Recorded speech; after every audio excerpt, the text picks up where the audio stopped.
Mga master, okay lang bang? Huwag niyong skip ang mga ads sa aking mga video kung okay lang mga master. Salamat sa solid na suporta po. Yon, what's up mga masters? Nandito na naman tayo sa panibagong araw, panibagong kabanata na naman ang pagsasama-samahan natin ngayon guys.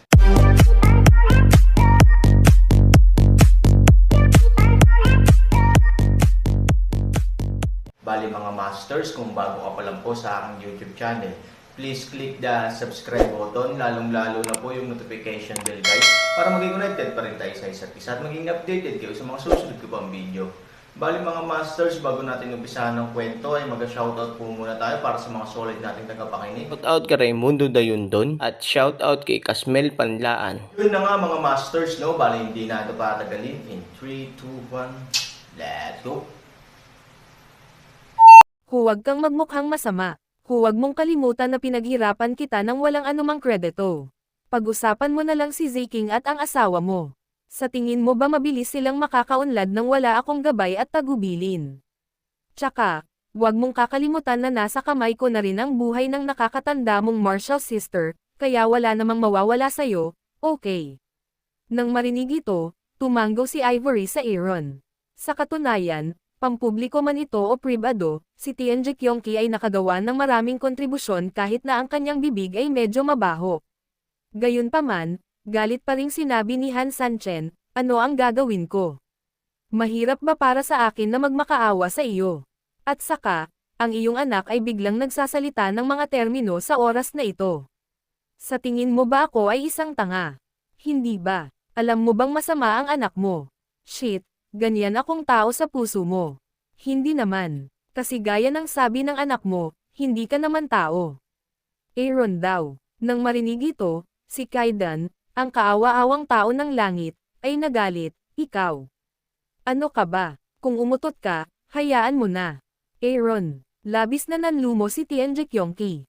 Gayunpaman, pagkatapos mag-isip ng ilang sandali, siya ay nagngangalit ng kanyang mga ngipin at sinabi, ang aking mga kondisyon ay napakasimple. Sa hinaharap, makihalubilo ako sa iyo. Una, sabihin natin na tayo ay nagbabahagi ng yaman at kalungkutan. Gagawin ba natin o hindi? Gusto mo bang maging kapatid ko? Si Han Sanchen ay nalilito. Shit, who cares when he is the younger brother or the elder brother? Kabaliktaran lang yan. Kung nangako ka, makakalabas ka. Kung hindi ka nangako, gagastos tayo. Ang negosyo ng paghabol sa kanyang anak ay hindi ganoon kadali. Kahit papaano, tinanggap niya si Tianji Kyongki bilang kanyang nakababatang kapatid. Para kay Han Sanchen, hindi ito isang kondisyon na pinagbabantaan ng iba. Ito ay, nagpapadala ang Diyos ng init. Kung may ganoong banta, gusto lang sabihin ni Han Sanchen na babalik siya ng 100 beses. Gayunpaman, sa harap ng Tianji Kyongki, tiyak na alam ni Han Sanchen na hindi siya maaaring maging masyadong masaya. Napakunot noo lang siya at napaisip sa kahihiyan. Hoy, obra ka naman no. At least kawawa ako. Mas malaki pa sa kabayo ang payat na kamelyo ng nanay niya. Kuya, gusto sana kitang tawagin. Mukhang nahihiya ka. Shit, alam mo ba na dati, hindi ako tinatawag ng mga tao na kapatid. Kahit ako ang tatanungin na maging lolo nila, tinatamad akong makipag-usap sa kanila. Ngayon ako ay naagrabyado at naghahanap ng pagiging perpekto, at ikaw pa rin. Hindi ito binili ni Aaron. Nagtaas siya ng kilay, alam mo, dati pa yan. Kung gusto mong magyabang ng ganyan, I might have been a super god 800 years ago. Let alone I am thinking about it now, natatakot ako na wala kang pagkakataong kausapin ako. Sinabi ni Han Sanchen, hindi mo ba mababago ang isa pang kondisyon? Maaari ko ring bawiin ang sinabi ko. Maaari kang gumawa ng ilang mas labis na mga kahilingan hanggat handa kang bawiin ang kondisyong ito. Ang isang nahihiyang ekspresyon ay sapat na upang mapahiya si Tianji Kawawangchi. Sa hindi inaasahang pagkakataon, ang bungad ni Han Sanchen ay nakaramdam ng galit sa kaawa-awang si Tianji na si Chi. Sobra, medyo sobra. Ito ay simpleng pagyurak sa kanyang dignidad. Ikaw, tingnan mo, paano kita naging kapatid na ganyan ang ugali? Alam mo ba kung bakit ngayon lang ako napahiya? Ikaw yan. You are such a tough guy. You are so angry and your ang bibig ay hindi mapagpatawad. Pagkatapos mong maging kapatid, Hindi kita makokontrol ano ang dapat kong gawin. Nagambala si Han ng 3,000. Nang marinig ang mga salita ni Han Sanchen, tumigil ang galit ni Tian Jekyongki. Matagal siyang mamulong at sinabi sa napakababang boses, "It's a big deal. I'll keep my temper in the future, okay lang ba?" Iyon ay isang bagay na dapat isaalang-alang, ngunit upang maging ligtas, mayroon akong isang kahilingan na dapat mong ipangako sa akin. Han 3,000 daw. Natakot si Tian Jekyongki na matapakan, masyadong mabangis ang kanyang dignidad. Sa oras na ito, ang linya ng depensa sa kanyang puso ay halatang medyo mahigpit. Sabihin mo, gumawa pa siya ng plano, hanggat sinabi ni Han Sanchen ang gusto niya, at ang kahilingan ay hindi sobra-sobra, papayag siya. Anyway, ayusin muna natin ang usapin. Well, it's actually simple. As my younger brother, I have to learn to listen to my elder brother. I say one, you can't say two. I say west, you can't go east. Do you understand enough? Fuck. Ako ay isang mahirap na tao. Sa tingin mo ba ako ay isang masamang aso? Oo o hindi, nakangiting sabi ni Han 3000 na walang takot. Storytelling channel sa YouTube. Shit, I don't. Kawawa naman si Tian J kaya napamura siya. Little kapatid, kaya niyang tiisin ito. Kung tutuusin, dapat ay malambot siya para sundan si Han Sanchen. Ito ang naisip niya noon at kung ano ang handa niyang gawin. Kaya naman nagkusa siyang ilabas ito. Ngunit ang pagiging isang nakababatang kapatid ay hindi katulad ng pagiging paa ng aso. Ang hiling ni Han Sanchen ay ganoon lang. Ito ay simpleng estado ng pag-iisip na nagpapabagsak sa langit. Ngunit sa kalagitnaan ng kanyang mga salita, kailangan niyang pigilin ang kanyang galit at bawiin ang mga salita sa likod ng salitang bo, dahil alam niyang ito na lang ang pagkakataong mapalapit sa Aaron. Kung hindi, kung makaligtaan mo ito, maaari mong. Sa makatuwid, dapat itong mag-isip ng mabuti bago sumagot. Damn it, you are cruel. Okay, I promise you. I will never say two when you say one. Of course, Han-san, you'd better not forget that I've helped your wife. Of course, if you, ungrateful, akalin mong wala akong sinabi. Magiliw na ngumiti si Aaron. Hindi niya sinagot ang tanong na ito. Ang dahilan kung bakit hindi siya sumagot, syempre, ay hindi dahil walang utang na loob si Han Sanchen. Hindi siya magiging lubhang mahirap hanggang sa langit. Ang dahilan kung bakit nilalaro niya ang trick na ito sa kanya ay upang makakuha ng mataas na kamay sa negosasyon. Maaari siyang magkaroon ng magandang ugali. Siya ay isang mabangis na hayop noong unang panahon. Tamang-tama ang ugali niya. Pero hindi ito ang usapan para mawala ang galit niya. Napakadelikado ng Jiangho, at maraming hindi kilalang eksperto. Buti na lang at pinigilan mo ang sarili mo. Tsaka dapat lagi siyang may kumokontrol dito. Well, then the negotiation is done. Pwede ka bang lumabas? Han 3,000 daw. Lumabas ka, ngunit sa sandaling lumabas ako, mawawala ang aking orihinal na greenhouse. Ito ay isang malaking hamon sa aking katawan at kamalayan. Kailangan kong matulog ng ilang oras. Sa panahong ito, sana maalagan mo ako. I need energy to support me. Bahagyang tumango si Aaron, hanggat ako ay malaya, ikikintal ko sa iyo ang tunay na kakayahan. Makakatiyak ka, sana'y ikaw ay isang maliit na kapatid na marunong magdisiplina, hindi isang pangmatagalang manggagawa ng Panginoong may lupa. Anyway, hindi ako ang may-ari. Tao ang sasabihin. Tara na. Hindi gaanong sinabi ni Aaron. Pumalakpak siya ng isang piraso ng enerhiya ng direkta sa tiyan ni Ivory. Sa sumunod na segundo, hinampos niya ng backhand si Ivory, at agad na niluwa ni Ivory ang dugo. Poof! At halos sa dugo, naghalo din ang isang maliit na itlog. Ang mga kamay ni Han-san ay natangay lang, at ang kanyang dugo ay bumagsak sa lupa, ngunit ang maliit na itlog ay nasa kamay na ni Han-san. Ayos ka lang ba? Tanong ni Han Sanchen kay Ivory. Naramdaman ito ni Ivory, at pagkatapos ay umiling sa ilang pagdududa, kahit nasusuka ako ng dugo, ngunit. Bakit hindi man lang masama ang pakiramdam? Gumagamit ako ng kanjin. Magkakaroon ng kaunting pinsala, ngunit hindi ito makakasakit sa iyong panloob na sarili. Ngumiti si Han 3000. Anyway, si Han Sanchen din yun. Kung kahit ang bagay na ito ay kailangang gawin sa kabayaran ng pananakit sa kanyang asawa, bakit siya tatawaging Han Sanchen? Ano ang ginagawa niya sa mundong ito?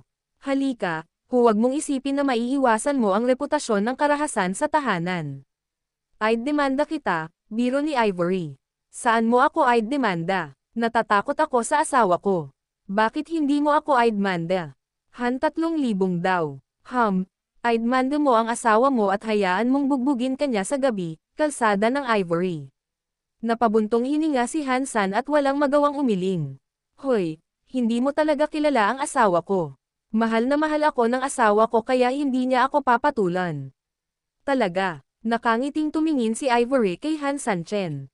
Marahan na ngumiti si Aaron, syempre, pero may nakalimutan ako. Mukhang sasampalin din ako ng asawa ko. Dahil doon, mukhang sobrang humihingi ng tawad si Hansan Chen, at may malalim na pagkakamali sa kanyang mga mata. Ngumiti si Ivory na may kasiyahan at tumingin kay Aaron, paano ka matatalo ng asawa mo? Batukan niya ako sa kama. Pagkatapos noon, direktang binuksan ni Hansan Chen ang pinto at tumakbo palabas. Matagal na natigilan si Ivory. Bigla niyang napagtanto na siya ay sinamantala ni Hansan Chen. Tumalikod siya at hinabol siya palabas. At halos kasabay nito, sa isang madilim na espasyo, isang figure ang pumasok ng dahan-dahan mula sa labas, na may magaan na hakbang at halos walang tunog. Bahagyang huminto ang figure at tahimik na lumuhad. Biglang, ilang metro sa harap ng figure, dahan-daang lumitaw sa oras na ito ang isang pares ng mga pulang-pulang mata. Handa ka na ba? Ang boses ay abnormal at ethereal, ngunit may bakas ng lamig sa ethereal.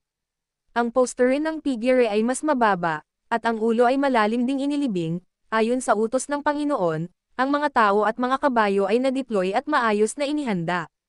Ang lungsod na ito ay isang mahalagang lungsod ng militar para sa pagkalat ng ating teritoryo ng kapangyarihan, at ito rin ang pangunahing pang-ekonomiyang bayan ng ating liga. Hindi mo mapapatawad ang pagkawala nito. Ayon sa init ng ulo ko, mamamatay kayong lahat. Gayunpaman, bibigyan kita ng pagkakataong magbayad sala para sa iyong mga kasalanan. Sa pagkakataong ito, sana ay magkakaroon lamang ng tagumpay at walang kabiguan sa pag-atake sa lungsod. Naiintindihan mo ba? Tumango ang figure, dapat tapusin ni Mingyu ang gawain.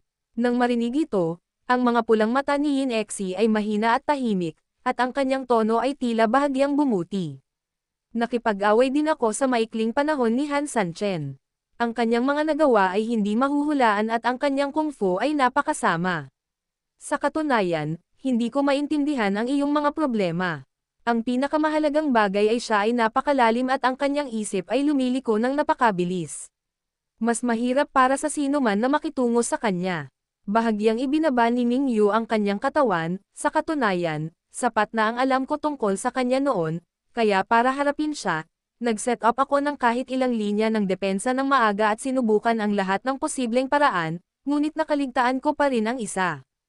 Ang aking mga nasasakupan ay nais ding sumangguni sa banal na Panginoon tungkol dito. Mingyu, napakatalino mo. Naniniwala ako na kahit hindi mo masabi na kaya mong durugan ang Aaron sa intelektual na paraan, hinding-hindi ka madudurog ng Aaron. Kakaiba talaga ang magkaroon ng isang bagay na hindi mo makalkula. Magtanong ka lang, medyo na-curious ako. Sa katunayan, ang susi sa tagumpay o kabiguan sa oras na ito ay may mahiwagang puwersa si Hansan Chen na biglang tumulong sa kanya. Ang pinakamahalagang bagay ay ang pagiging kakaiba ni Hansan Chen. Si Mingyu ay hindi naghahanap ng dahilan, ngunit sa katunayan, kung si Hansan Chen ay hindi biglang mabubuhay na puno ng dugo, naniniwala ako na kahit ang dakilang luho na walang kamatayan ay hinding-hindi siya ililigtas. Muling pagkabuhay na may dugo. Tanong ng mapupulang dugo. Napalibutan namin siya sa lungsod sa loob ng 3 araw. Sa panahong ito, nakatuon kami sa iba't ibang konsumo at pagkaantala ng mga digmaan. Ang layunin ay upang samantalahin ang aming malaking bilang ng mga tao, upang mapapagod ang Aaron at makakonsumo ng tunay na enerhiya. Sa katunayan, napakaganda ng plano natin. Sa 2 digmaan at hindi mabilang na labanan ng gulong, halatang pagod na si Hansan Chen. Dugo pulang mata ay isang maliit na mapagbigay, kaya ang pagbuo at taktika, hindi sa banggitin ang kanyang Han 3,000, kahit na ang tunay na Diyos ay natatakot na ito ay mahirap na labanan. This time, wala na talagang problema. Pero ang problema, nauubusan na siya ng langis at ilaw, si Hansan Chen, pero nung magsisimula pa lang kami, bigla na lang siyang naging matapang.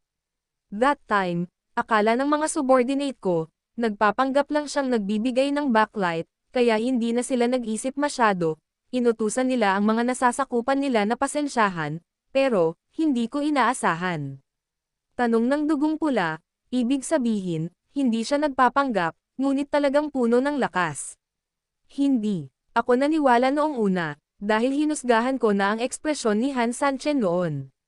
Halatang hindi sapat iyon. Ngunit ang katotohanan ay pagkatapos ng digmaan, kailangan kong maniwala na ito ang nangyari. Ang isang malaking bilang ng mga sundalo ay malubhang napatay sa prosesong ito. Ang kahihinatnan ay hindi lamang ang pagkawala ng bilang ng mga sundalo, kundi pati na rin ang pagkawala ng moral. Sa katunayan, hindi ko sila masyadong sinisisi.